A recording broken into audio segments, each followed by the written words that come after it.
So we're very excited today to have Alan Little. He's a public speaker and founder of, I love the name, A Little Motivation. It's a leading edge coaching practice focused on personal and professional development. Alan's goal is to help individuals live authentically and excel effortlessly at what they do.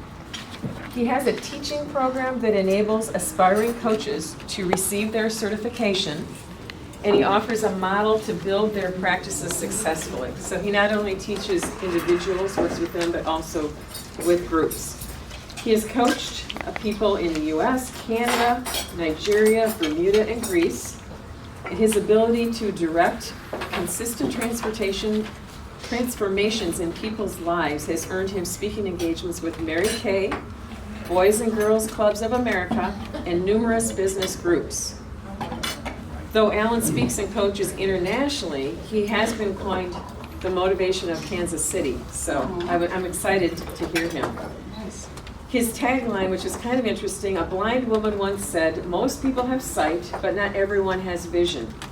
This means most of us use our physical eye, but rarely do we use our mind's eye. As a sales professional, it's imperative that the client feels our sense of direction before they choose to do business with us. People follow people that lead, and having vision is a necessary quality of an effective leader. So today we're going to learn the tools of vision casting to more effectively lead your clients to make confident decisions in their buying process. It is my pleasure to bring up Alan Little with a little motivation on vision casting to sell to impact each of our bottom lines. I want to tell you a little story. The story of a time where there was a preacher that was giving a sermon to a church, and it was in Southern California where there wasn't as much rain. It wasn't raining, they needed water, the crops were drying out, people were buying extra for water and all of that good stuff. So the preacher says, okay, everyone in the crowd, let's get together and let's pray and have faith that it's going to rain tomorrow. So tonight, do your best to have faith, it's going to rain. And everyone's like, oh yeah, I'm going to pray extra hard, it's going to be rain, I know it's going to be raining, all of this stuff. The very next day, happened to be Sunday, the crowd comes into church and everything, and the preacher stands there and just looking at the crowd. He's like, who all prayed? Who all had faith it was going to be raining? Everyone's like, me, I did. And then there was a little girl that was standing in the front of the crowd. And that preacher knew that that little girl had faith, because she was the only one that brought an umbrella. We should know who we are as human beings. We're creators of our reality. When we're casting vision, through one perspective, we're creating our reality, but in actuality, you're observing a reality that's already happening. It's only having belief in that makes it manifest. If you don't believe the reality, well, they're not going to believe it. Just knowing that fact alone can change your entire certainty about it. It's about casting the vision, observing the reality, knowing it's a reality that's come to manifest, and the more you do this, the more you build the strength of that. As human beings, we are creators. But there is a quote that says, it's not what you don't know that gets you into trouble. It's what you know for sure that just isn't so. There's three aspects of the human consciousness. There's what you know, there's what you don't know, and there's the blind spot, what you don't know. And the thing about that blind spot, what you don't know, is that actually that's where the patterns are born from. That's the area that runs our life. Because there's an identity that's living with us. So the same way this area where we don't know is running, controlling our lives. When we're selling with our clients and when we're interacting with them, our pattern is still on. We're still doing the same things that we consider issues at home, whether we're in a business. How we do one thing is how we do everything. You have one sales guy that got into, let's just say, roofing sales. Why you get into roofing sales? Because his father got into roofing sales. Father got into roofing sales, he does it for a living, all of this good stuff. And in reality, he wants to do something else, but you know what? He wants to please his father, so he's doing that. That guy is going to make it to like right here.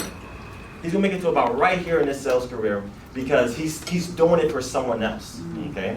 And what we do for someone else kind of has a limit. It's almost like as much, we can ignore our passion for only so long before life kind of says, listen, stop doing what you're doing and get into what you really want to do.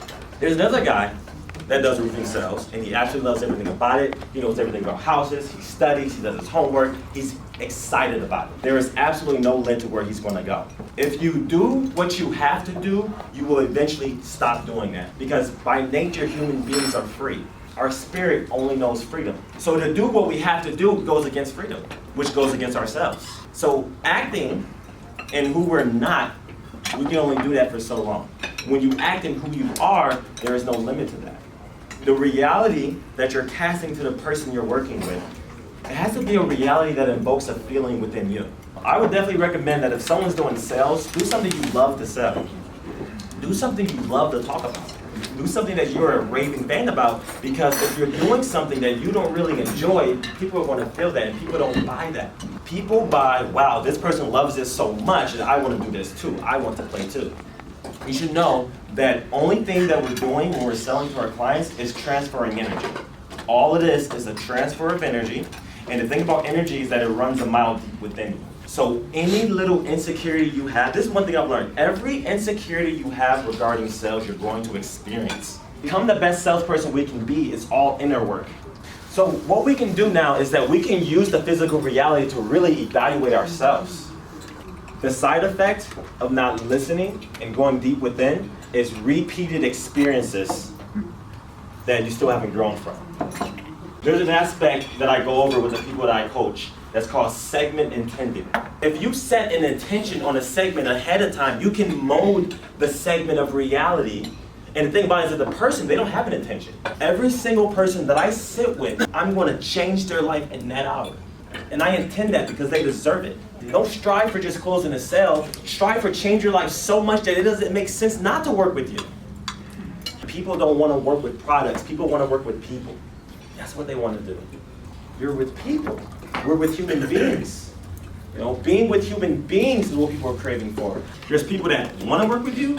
There's people that don't really want to work with you. Is that the more confident you are, the more you know you're sorting, the more people will feel your confidence, and they'll be like, you know, whatever they're doing, I want to be a part of. Break the business wall and fall in love with everybody you're going to potentially work with. If people is on that success path and they come across you and they can feel the love exude from you, you're going to be the demonstration of what they're searching for. So the mindset to go in before every sit-down sales call is, how can I change this person's life? How can I change this person's life? How can I change this person's life? Not how can I make a sale? How can I do this? What can I do for them? What can I do for them?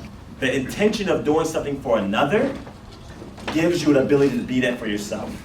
So when you're interacting with people, people can feel your strength of that. The person you're going to talk with a month from now, the close of that starts now. Because now you don't have to prepare for the sale. You are prepared. What I'm asking you is to live the sale. And what's the sale? It's human love and connection. That's all it is. We're not in the business of getting money. We're in the business of connecting with other human beings. What I really want us to do is to take the time to build our gratitude muscle. We all have the capability of being a person that impacts the world at a grand scale. We all have a diamond that lives within all of us. And we all are love.